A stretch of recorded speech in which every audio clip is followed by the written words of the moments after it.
California, loss ஏஞ்சல்ஸில் பயங்கர காட்டுத்தீ. வரலாறு காணாத பேரளவு.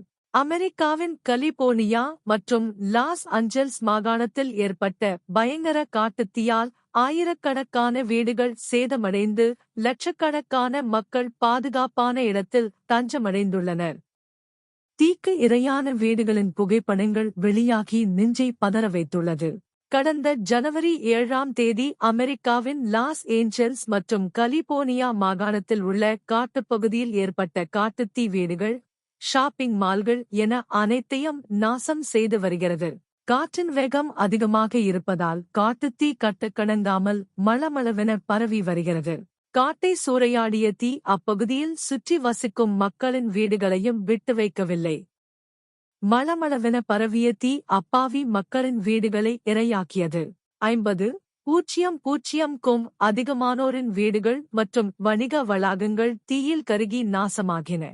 அப்பகுதியில் வசிக்கும் ஆயிரக்கணக்கானோர் பாதுகாப்பான இடத்திற்கு செல்ல அறிவுறுத்தப்பட்டுள்ளனர். ஆயிரக்கணக்கானோர் தங்களது வீடுகளை இழந்து தவித்து வருகின்றனர். கட்டுக்கடங்காத காட்டுத்தீயை கட்டுப்படுத்த தீயணைப்புத் துறையினர் கடுமையாக போராடி வரும் நிலையில் இடைவிடாமல் வீசும் காற்று சோதனையை அதிகப்படுத்துகிறது. வரலாறு காணாத பேரழிவை காட்டுத்தீ ஏற்படுத்தியுள்ளது. இரவும் பகலாக காட்டுத்தீயை அணைக்க தீயணைப்புத் துறையினர் போராடி வருகின்றனர். தீயை அணைக்க பலவிதமாக முயற்சிகளை மேற்கொண்டாலும் காற்றின் வேகம் பணியை தொய்வடைய செய்கிறது. காட்டுத்தீயின் வேகம் மற்றும் இருப்பிடத்தை கண்காணிக்க செயற்கைக்கோள் உதவியை நாடி வருகின்றனர்.